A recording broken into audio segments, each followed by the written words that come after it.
Hi friends, welcome back to my channel. ఈ story creator SNMR Sridhar గారండి. శ్రీధర్ గారి అన్ని స్టోరీస్ కి కాపీరైట్స్ వర్తిస్తాయి. ఆయన పర్మిషన్ లేకుండా యూట్యూబ్ లోనే కాదు మరే ఇతర సోషల్ మీడియా నెట్వర్క్ లో కూడా ఆయన స్టోరీస్ ని అప్లోడ్ చేయడానికి వీల్లేదు. దయచేసి అలా చేయకండి ఫ్రెండ్స్. అలా చేస్తే లీగల్ గా చాలా ప్రాబ్లమ్స్ ఫేస్ చేయాల్సి వస్తుంది. అలానే ఈ స్టోరీస్ చదువుతున్న వాళ్ళైనా వింటున్న వాళ్ళైనా మీరు మరే ఛానల్లోనైనా శ్రీధర్ గారి స్టోరీస్ ని చూసినట్లయితే వెంటనే నాకు కామెంట్ బాక్స్ లో మెసేజ్ చేయండి. ఇది పూర్తిగా రైటర్ శ్రీధర్ గారి ఛానల్ అండి. కేవలం ఆయన స్టోరీస్ మాత్రమే ఇందులో ఉంటాయి. కానీ కొంతమంది పేర్లు మార్చి వేరే ఛానల్స్లో ఆయన స్టోరీస్ని అప్లోడ్ చేస్తున్నారు. మీరు కానీ అలా చూసినట్లయితే నాకు మెసేజ్ చేయండి. ఇక లేట్ చేయకుండా వీడియోలోకి వెళ్ళిపోదాం ఫ్రెండ్స్. ఎస్ఎన్ఎంఆర్ శ్రీధర్ గారు రాసినటువంటి మనోభిరాముడు 67వ భాగం. పైనుండి కింద వరకు తడుముతున్న రాజేంద్ర చూపులకి చిరాగ్గా ఫీల్ అవుతూ ఎవరండి మీరు అని అడిగింది మీనాక్షి. ఉలిక్కిపడి స్పృహలోకొచ్చి తన చూపు మరుచుకుంటూ తన ఫేస్లోకి చూశాడు అతను. తన అందానికి మైమరిచిపోతూ పంచవన్నెల రామచిలక అంటే వినడమే తప్ప చూసింది లేదు. బహుశా అది ఈ అమ్మాయిలానే ఉంటుందేమో అనుకుంటుంటే మిమ్మల్నేనండి, ఎవరు మీరు అని గట్టిగా అడిగింది మీనాక్షి. నమస్తే అండి, నా పేరు రాజేంద్ర భూపతి, ఈ ఊరికి జమీందార్ని. మీరు జమీందారా? కానీ అర్థమైంది, మీరుంటున్న బంగ్లా మా పెదనాన్నదే, మేము దాయాదులం. ఓ అలాగా అంటూ అతని వైపు నిర్లక్ష్యంగా చూసి బయటికెళ్ళిపోతుంటే నేను మీకోసమే వచ్చాను, మీతో కొంచెం మాట్లాడాలి. నాతోనా? మీకసలు నాతో పరిచయమే లేదు, నాతో మీరేం మాట్లాడాలి అని కటువుగా అడిగింది మీనాక్షి. రాజేంద్ర మనసులో ఈ పిల్ల చాలా మొండికటంగా ఉంది. ఇప్పుడు నేను ఆ నిధి కోసమే వెతుకుతున్నామని చెప్తే మొత్తానికి మోసం వస్తుందేమో. ఇప్పుడేంటి చేయడం అనుకుంటుంటే మిమ్మల్నేనండి, నాతో ఏం మాట్లాడాలి?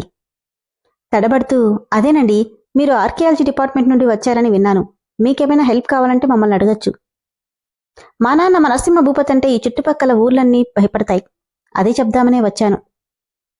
అతని మాట తీరు, చూపు, దర్పం, పొగరు ఏదీ తనకి నచ్చకపోవడంతో ప్రస్తుతానికి అవసరం లేదండి, ఏదైనా అవసరం ఉంటే ఖచ్చితంగా మిమ్మల్ని అడుగుతాను అని చెప్పి మరో మాటకి తావివ్వకుండా వెళ్ళిపోయింది మీనాక్షి. తన పొగరుకి మొదట్లో కోపం వచ్చిన అందమైన ఆడపిల్లకి పొగరు అందమనిపించి నవ్వుకుంటూ వెళ్ళిపోయాడు రాజేంద్ర. రాజేంద్ర పూర్తిగా వెళ్ళిపోయాక మళ్లీ తాళపత్రాల కోసం తన వెతుకులాట మొదలెట్టింది మీనాక్షి. ఇటువైపు అయిపోయింది, రేపటి నుండి ఇంకోవైపు మొదలెట్టాలి అనుకుంటూ దర్శనం చేసుకోవడానికి వెళ్ళింది. ఈశ్వరా, నేను ఈ నిధిని ట్రేస్ చేయగలిగితే నాకు చాలా మంచి ఫ్యూచర్ ఉంటుంది. డిపార్ట్మెంట్లో నేను చాలా పెద్ద పొజిషన్కి వస్తాను. ప్లీజ్ ఎలాగైనా ఆ తాళపత్రాలు నాకు దొరికేలా చూడు అని ప్రార్థించి బంగ్లాకు వచ్చేసింది మీనాక్షి. ఏమైంది రాజేంద్ర, ఆ పిల్లతో మాట్లాడావా? లేదు నాన్నా. ఎందుకని? మనం విషయం చెప్తే ఆ పిల్ల సాయం చేయకపోగా రివర్స్ అయితే చంపేసేవాళ్ళం, అంతే కదన్నయ్యా అని వీరేంద్ర అంటే వీరేంద్ర షర్టు కాలర్ పట్టుకున్నాడు రాజేంద్ర. చంపేస్తాను ఆ మాట అన్నావంటే అంటూ కళ్ళెర చేయగానే అక్కడున్న వాళ్ళకేమీ అర్థం కాలేదు. నరసింహ కోపంగా దగ్గరికొచ్చి ఏమైంది రాజేంద్ర నీకు? ఎవరో పరాయి దానికోసం తమ్ముడి కాలర్ పట్టుకున్నావంటే అంత నచ్చిందా పిల్ల? తమ్ముడి కాలర్ వదిలేసి అవును నాన్నా, నాకు బాగా నచ్చింది. నాన్నా, అన్నయ్య మొదటిసారి ఓ అమ్మాయి మీద మోజు పడుతున్నాడు. అది మామూజు మోజు కాదురా. అంటే? నేనా పిల్లని పెళ్లి చేసుకోవాలనుకుంటున్నాను అనగానే శభాష్రా, నీ ఆలోచన నాకు అర్థమైంది. పిల్ల దక్కుతుంది, తనకు తెలిసిన నిధి రహస్యం తెలుస్తుంది, అంతే కదా అన్నాడు నరసింహ భూపతి కన్నింగ్ స్మైల్తో. అంతేగా నాన్నా అంటూ గట్టిగా నవ్వేశాడు రాజేంద్ర. మీనాక్షి డల్గా రావడం చూసి ఏంటి మీనా, పనవ్వలేదా? బ్యాగు పక్కన పడేస్తూ లేదు రఘు, అంత ఈజీగా అయ్యేలా లేదు, టైం పడుతుంది. పైగా ఒక ఇడియట్ రావడంతో వెతకాలన్న ఇంట్రెస్ట్ కూడా పోయింది. ఇడియటా? ఎవరతను? ఎవరో రాజేంద్రంట, నాకేమైనా హెల్ప్ కావాలంటే అడగమని చెప్పడానికి వచ్చాడు. అలాగా, అది సరే గాని మీ జమీందార్ గారు ఎప్పుడొస్తారో చెప్పు, ఆయన వస్తే తొందరగా తవ్వించడం స్టార్ట్ చేస్తాను. నవ్వి ఆయన రావడానికి కొంచెం టైం పడుతుందిలే, రాగానే దీని గురించి మాట్లాడదాం. సరేననుకుంటూ తన రూంలోకి వెళ్ళిపోయింది మీనాక్షి. రాఘవ ముందే చెప్పడం వల్ల ఆ ఇంట్లో ఎవరూ రాఘవ గురించి మీనాక్షికి చెప్పలేదు. పక్కూరికి పని మీద వెళ్లి ఎప్పుడో అర్ధరాత్రికి తిరిగొచ్చిన రాఘవ మీనాక్షి గదిలో లైట్ వెలుగుతుండడం చూసి ఏంటి అమ్మాయి, ఇంకా పడుకోలేదా అనుకుంటూ వెళ్లి కొద్దిగా డోర్ ఓపెన్ చేశాడు. టేబుల్ మీద ఏదో రాసుకుంటూ మేలుకొనే ఉంది మీనాక్షి. నవ్వుకుని అక్కడి నుండి వెళ్ళిపోయాడు. కాసేపటికి ఆవలిస్తూ, అబ్బా నిద్రొస్తుంది, ఈ ఫైల్ కంప్లీట్ చేయడం ఇంకా అవ్వలేదనుకుంటుంటే టేబుల్ మీద టీ కప్ పెట్టాడు రాఘవ. తల తిప్పి రాఘవని చూసిన మీనాక్షికి, రఘు నువ్వా? ఈ టీ తాగు, నిద్రమ బొదులుతుంది. నువ్వింకా పడుకోలేదా? అయినా ఈవినింగ్ నుండి కనపడలేదు, ఎక్కడికెళ్ళావు? పక్కూర్లో పనుంటే వెళ్ళాలే. అవునా, టీ తాగు, చల్లారిపోతుంది. సరేనంటూ కప్లో ఉన్న టీని కొద్దిగా సాసరిలోకి వంచి తీసుకో అంటూ అతనికిచ్చింది. ఇదేంటి, నువ్వు కూడా ఇప్పుడే వచ్చావుగా, తీసుకో అని నవ్వుతుంటే ఆ కప్ అందుకుని, అది సరే కాని ఇంకా పడుకోకుండా ఏం చేస్తున్నావు? కొంచెం వర్క్ పెండింగ్ ఉంది రఘు, కంప్లీట్ చేస్తున్నా. అలాగే ఈ రోజు నుండి ఏం చేస్తున్నాను, ఎలా నా వర్క్ స్టార్ట్ చేశాను, మొత్తం ఒక ఫైల్ తయారు చేయాలి. ఆ పనిలోనే ఉన్నాను. అవును, ఎప్పుడు చూసినా ఇక్కడే ఉంటావు, నీకిల్లు లేదా? అంతలా ఏం పని చేస్తావు ఇక్కడ అని అడిగింది మీనా. నేనా? ఆల్ ఇన్ వన్, అన్ని పనులు చేస్తుంటా. నేను లేకపోతే అసలు ఈ ఇంట్లో ఏ పని జరగదు. అలాగా, అయితే నాకు కూడా అప్పుడప్పుడు హెల్ప్ చేస్తూ ఉండు. హెల్పా? ఏం హెల్ప్? అదే గుడికెళ్ళడానికి, అలాగే ఆ గుడి చుట్టుపక్కల వెతకడానికి. అదా, దాందేముంది, అలానే చూపిస్తాలే అని మాట్లాడుతుంటే అలుపన్నదే లేకుండా కబుర్లు చెప్తుంది మీనా. తన నవ్వు, మాట, చూపు ప్రతిదీ తనని ఆకట్టుకుంటూ ఉంటే టైం ఎంత అయిందో కూడా చూసుకోకుండా తనతోనే ఉండిపోయాడు రాఘవ. తెల్లవారుజామున 4 గంటలకి, ఇక నాకు నిద్ర వస్తుంది రఘు. సరే నిద్రపో, గుడ్ నైట్ రఘు అనడంతో గుడ్ నైట్ చెప్పి వెళ్ళిపోయాడతను. ఉదయాన్నే తనే స్వయంగా మీనాక్షిని తీసుకుని గుడికి వెళ్ళాడు రాఘవ. తన కోసం వచ్చిన రాజేంద్ర రాఘవతో నవ్వుతూ మాట్లాడుతున్న మీనాక్షిని చూసి కసిగా పళ్ళు నురుతూ వెళ్ళిపోయాడు. ప్రతిరోజు తనతో వెళ్లి తనకెక్కడికి తీసుకెళ్లమంటే అక్కడికి తీసుకెళ్తున్నాడతను. ఇలా 10 రోజులు గడిచిపోయాయి. తనెవరో పొరపాటును కూడా తెలియనివ్వలేదు రాఘవ. మొదటి రోజుకి 10వ రోజుకి మధ్య దూరం పెరిగిందేమో కానీ వీళ్ళిద్దరి మధ్య దూరం దాదాపుగా తగ్గింది. ఎంతలో అంటే రాఘవతో తను అల్లరి చేసేంత, తను మొండికేస్తే అతను బుజ్జగించేంత.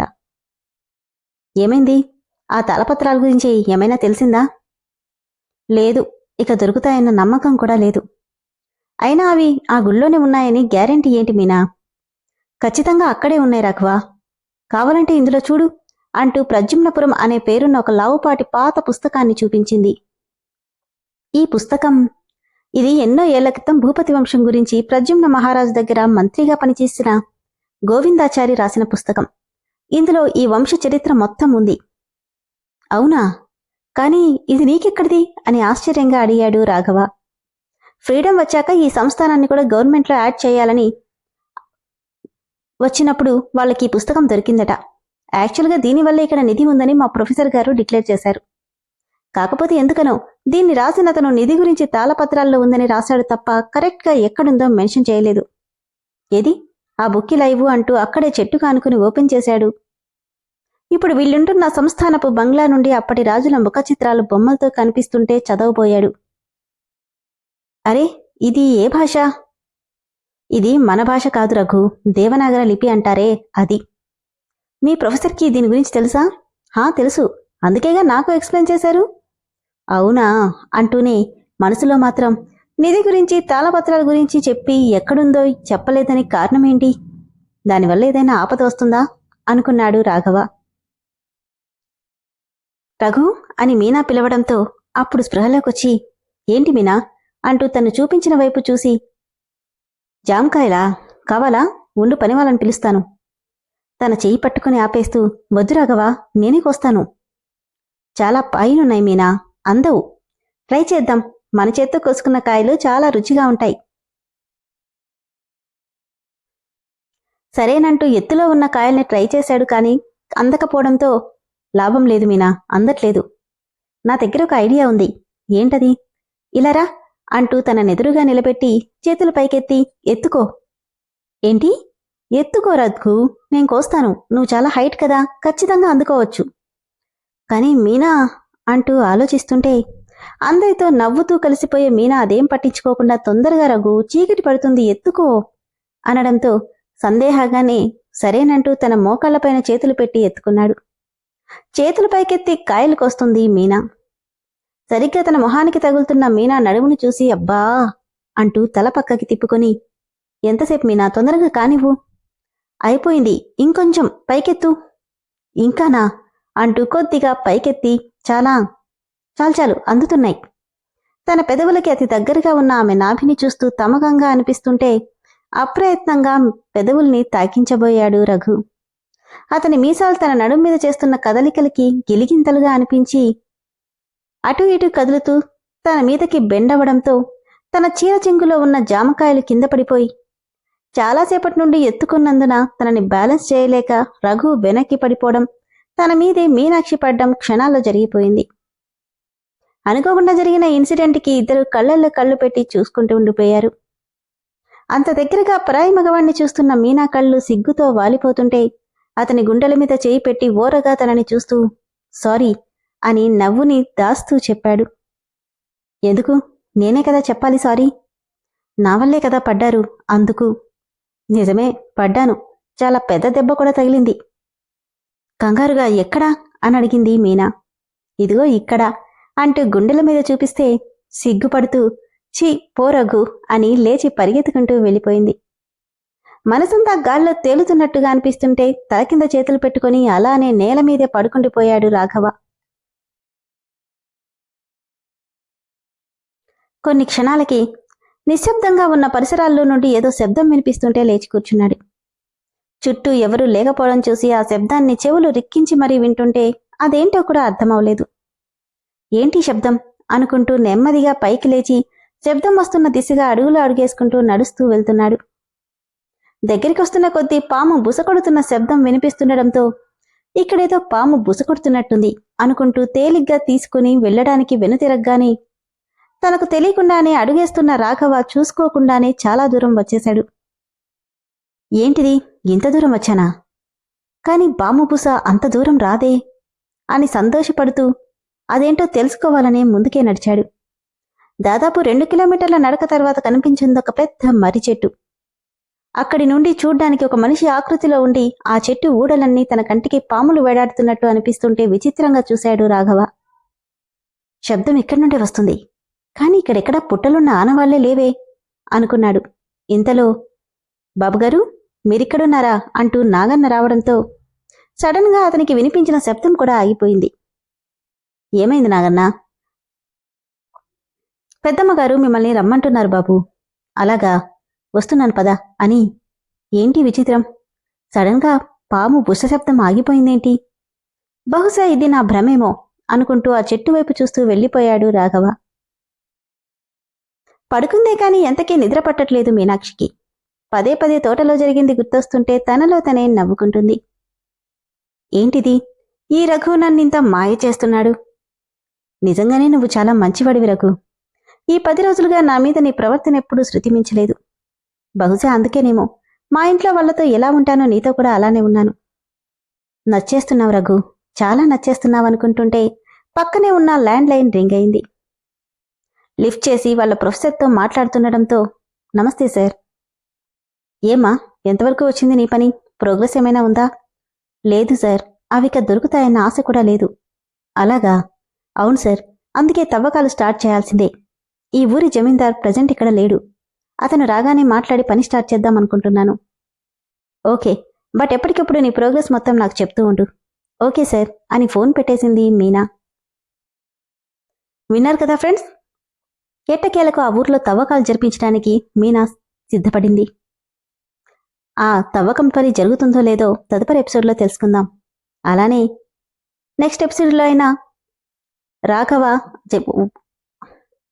ఆ ఊరి జమీందారని మీనాకి తెలిస్తే తను ఎలా రియాక్ట్ అవుతుందో కూడా తెలుసుకుందాం. అలానే ఫ్రెండ్స్, ఈ స్టోరీ మెంబర్షిప్లో ఉంది, మీ అందరికీ తెలుసు కదా. స్టోరీ కనుక నచ్చినట్లయితే దయచేసి మెంబర్షిప్లో జాయిన్ అవ్వండి. Thank you.